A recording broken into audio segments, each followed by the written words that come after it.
Campañas como TikTok de los políticos han incursionado en estos últimos meses, sobre todo Javier Hervas, que fue, digamos, quien instaló esa propuesta digital de comunicación en una red donde prácticamente los chicos o los consumidores, los nativos digitales están entre los 12 y 25 años, según algunos expertos que hacen estos análisis de usuarios en redes sociales. Pero estas campañas tradicionales, en una campaña, valga la redundancia, atípica por el tema de la pandemia, la emergencia, no ha habido grandes concentraciones ni caravanas, ha tenido algunas situaciones bastante particulares, más allá de que a veces las encuestas se equivocan, como casi siempre. Pero uno que conoce el tema y lo estudia siempre es Daniel Molina, consultor político a esta hora de la mañana, nos acompaña desde Guayaquil. Daniel, buenos días. Apreciado Byron, muy buenos días. Gracias por la invitación y un saludo a todos los televidentes que están viendo este prestigioso noticiero.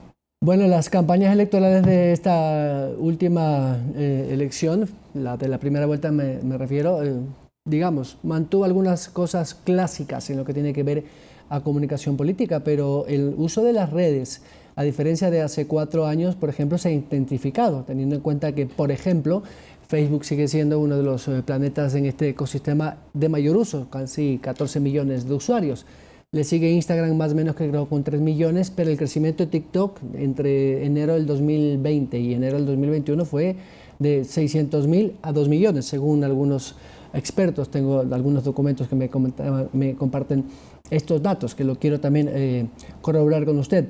Digo esto porque he visto que muchos de estos candidatos, entre ellos los más jóvenes y los no tan jóvenes, sí han entrado en este ecosistema digital como una de las alternativas para llegar a los votantes. ¿Esto es suficiente o todavía la campaña puerta a puerta o este intercambio de ideas que a veces se hacen en estos coloquios sirven para conquistar a los electores? Querido Byron, siempre he sido muy puntual en los análisis y entrevistas que he realizado. Siempre he dicho que hay que gastar más suela de zapato y menos pilas de celular. Los candidatos se nublan con las tendencias digitales y creen que son las tendencias de encuestas, cuando no son así. Así que todavía prima el trabajo territorial, el trabajo del contacto, del mensaje. Obviamente las redes sociales juegan un factor importantísimo, pero todavía no definen las elecciones. Entonces, pero es un factor importante. Lamentablemente antes no se la sabía cómo usar en campañas políticas, generalizaban un mensaje y lo reproducían en todas las redes sociales, cuando cada red social tiene un microsegmento diferente a la otra y más aún un lenguaje diferente, porque son públicos distintos los que consumen las distintas redes sociales. Entonces eso tenemos que tener claro, de que en esta campaña no es que se usó solo las redes sociales y por eso tuvo resultados sorprendentes uno que otro candidato. No, la supieron usar bien, segmentaron bien el mensaje, supieron cómo hablarle a los nichos específicos por red social. Yo no le voy a hablar al que me consume TikTok como le hablo al que me consume Twitter, son nichos diferentes. No le voy a hablar al que me consume Instagram como el que me consume YouTube o como el que me consume Facebook. Entonces tenemos que tener primero claro cómo hablamos en cada plataforma digital y cómo nos dirigimos a esos nichos específicos. Asimismo, si me quiero dirigir al segmento indígena, tengo que implementar otro tipo de estrategia para dirigirme al sector indígena. Entonces, tenemos que tener claro cómo nosotros en comunicación política armamos una estrategia y cómo nos dirigimos a esos grupos específicos. Byron. Lo que llaman los expertos la narrativa transmedia, un poco lo que comentaba. Es decir, cada red tiene su propia narrativa, pero vamos, lo que acaba de decir de usted de la comunicación de calle, eso de gastarse la suela, de ir barrio por barrio, que es, digamos, lo más próximo, lo más cercano para que el ciudadano incluso vea que el candidato es tan humano como él y efectivamente escuche de primera mano. Era lo tradicional, vamos, pero ahora con la pandemia, la emergencia, las restricciones, la poca movilidad que existe o las aglomeraciones que se trata de evitar, va a limitar mucho eso. Y si tomamos en cuenta que, por ejemplo, hoy hay 2 candidatos, una candidatura bastante joven que le ha aplicado mucho a la comunicación digital y un candidato ya de cierta edad que incluso tiene un poco de dificultades físicas por una enfermedad muy puntual, que está entrando en este espacio digital. Yo no sé si los jóvenes, digo los jóvenes entre los 12, bueno, en el caso de los votantes de 16, que fue el voto ya alternativo, hasta los 25 que están en TikTok, por ejemplo, o los de Instagram, que son, bueno, digamos que jóvenes menores de 40, puedan identificarse con una de estas dos tendencias. En este caso puntual de estas dos campañas, ¿pesa más el mensaje o la imagen del candidato? Mi querido Byron, no le apunto que por ser joven ya tiene asegurado el voto joven.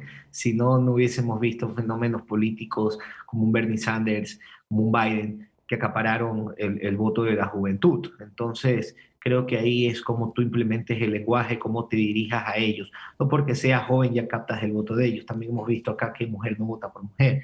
Entonces, tenemos que más bien idear los equipos consultores que trabajan con uno con otro candidato, estrategias en el cual puedan captar esa votación. En otra entrevista me decían, pero se quedó suelto mucho voto joven indígena, ya esas tendencias se irían para uno u otro candidato. Yo digo, no es que se van para uno u otro candidato, los candidatos tienen que buscar esos públicos que están ahí en estos momentos listos para ser captados, que los dejaron los distintos candidatos en la primera vuelta. Entonces son ellos los que tienen que implementar estrategias para captar esos nichos.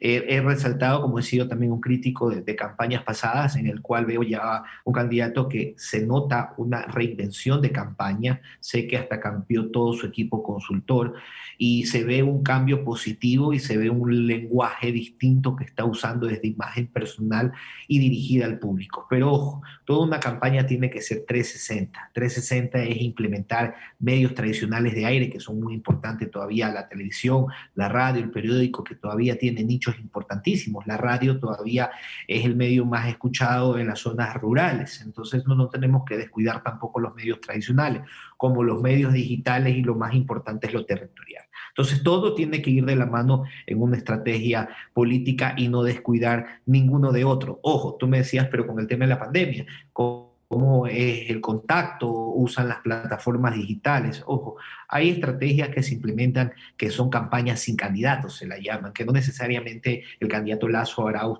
tiene que estar en un sector públicamente. Muchas veces por el tiempo, por el físico, no les va a poder permitir recorrer todas las esquinas del Ecuador, pero sí tienen que tener una organización y un mensaje lineal en el cual se formule todo un mensaje alineado, que todos estén hablando de eso, sean los candidatos asambleístas los que ganaron, los que no ganaron, que representan a diferentes sectores, diferentes localidades, y en el cual debería armar brigadas junto a ellos para que vendan el mensaje presidencial. Eso fue un gran error que uno de los candidatos tuvo en primera vuelta y se vio reflejado en el cual hizo alianzas con partidos políticos y vimos que cada una pedía voto por cada lista, y después llegaba el candidato y pedía un día votos por una lista y luego pedía por otra lista. Entonces se confundía el mensaje y no se alían con un mensaje lineal. Entonces creo que esos fueron uno de los errores que se puede remediar en esta segunda vuelta electoral, y se eduque con un solo mensaje. Y lo más importante en una campaña es la disciplina, y más aún en una segunda vuelta electoral que no tienes tiempo para manejar una crisis o que un error te puede costar una campaña electoral. Hay una gran diferencia también. En redes no se puede limitar, digámoslo así, los contenidos, mientras que en los medios tradicionales sí. En digital se puede medir por la métrica que dan los algoritmos, en medios tradicionales no, porque es un poco subjetivo decir si en una televisora me vieron más o si en una radio me escucharon más. Todavía no hay, digamos, herramientas técnicas como para medir exactamente el impacto de ese mensaje. En este mix, ¿cuál es una recomendación que los expertos pueden dar? Mira, como te digo, lo importante de las mediciones en redes es que tú puedes medir más exactamente, ¿no? Y no solo eso, sino que tú puedes apuntar el mensaje, como te digo, a micronichos. Yo puedo apuntar que mi pauta sea vista solo de 18 años a 25 años y solo género femenino, un ejemplo, o gente que esté hablando del tema ambiental. Entonces yo te microsegmento un mensaje, una propuesta sobre el tema ambiental, y le llega a las personas que tienen como gusto los algoritmos que se buscan en el tema ambiental. Entonces yo te puedo microsegmentar mensajes mucho más claros en redes sociales, pero como te digo, todavía es importante también usar los medios tradicionales, que son las vías, es el periódico, la radio, la televisión, obviamente optimizando recursos porque es mucho más caro que pautar en una red social. Entonces ahí nosotros analizamos costos-beneficios, si es que yo tengo un nicho en el cual puedo apuntar con una red social mucho más específico, me voy por esa vía y me economizo a un nicho tradicional, pero no dejo a un lado, como te repito, una radio que me llega todavía a sectores rurales necesarios y a sectores que todavía el Internet no penetra, apunto a los medios tradicionales o esos medios locales vistos por esas comunidades. Entonces, todo es un análisis en el cual es una estrategia que se arma con estudios previos y análisis de medios previos antes de la elección a la cual nosotros vamos a asesorar como consultores.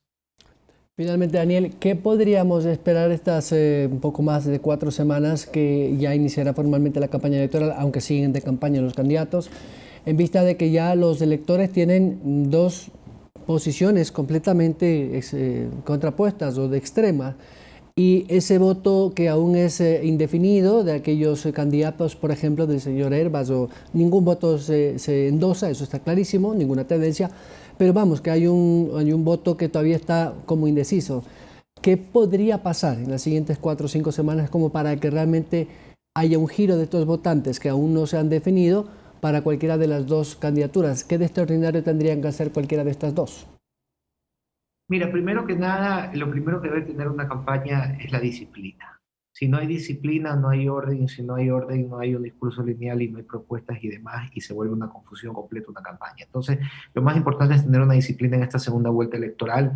Como te digo, empezar ya con una reinvención y un análisis necesario de los errores que se cometieron en la primera vuelta y también a los nichos que vamos a apuntar. Como bien lo decía, bueno, el voto de Herbas, el voto de Yaco, el voto de los otros candidatos, dónde están y van a apuntarlos, no son endosables. Como no son endosables, poquísimas veces hemos visto que un voto es endosable, rara vez.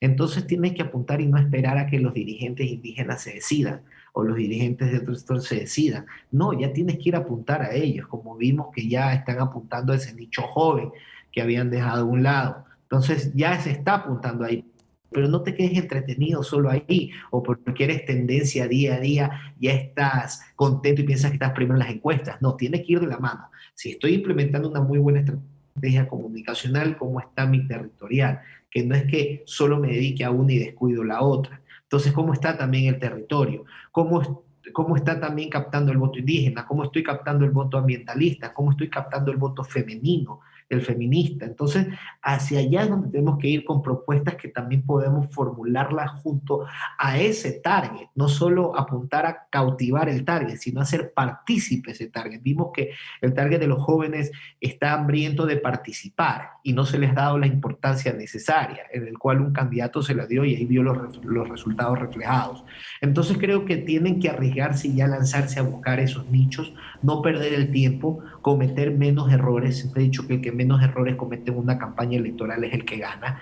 Y a reafirmar y reinventarse en estos momentos antes de dar inicio a la campaña electoral y entrar con fuerza a buscar esos nichos necesarios.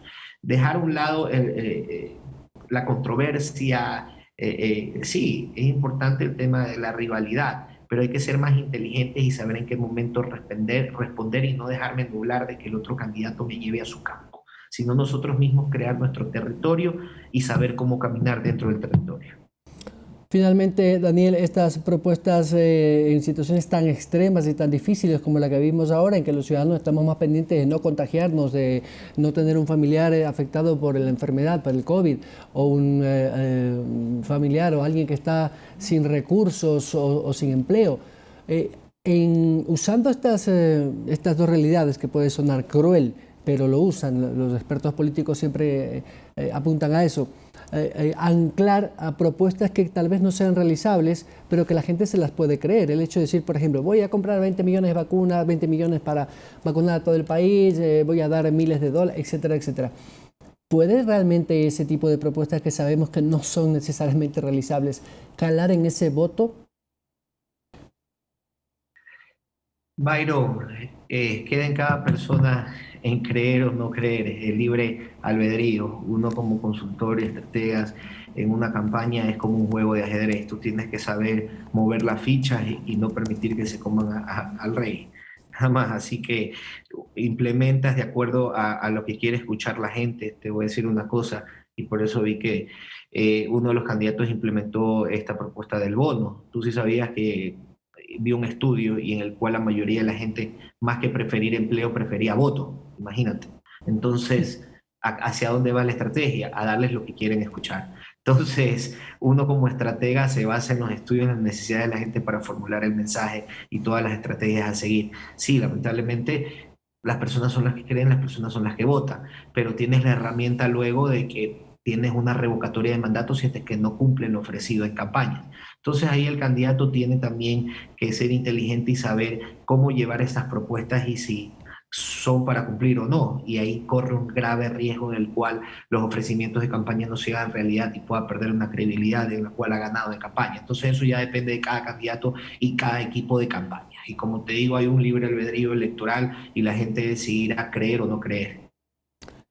Habrá que ver qué pasa en estas próximas semanas y qué comportamiento tienen los candidatos y en función de esos qué comportamiento tienen los candidatos. Muchas gracias, Daniel Molina, consultor político. A ti, Byron, y a todos los que nos están viendo. Muchísimas gracias. Gracias. Con esto estamos a finalizar. Sin embargo,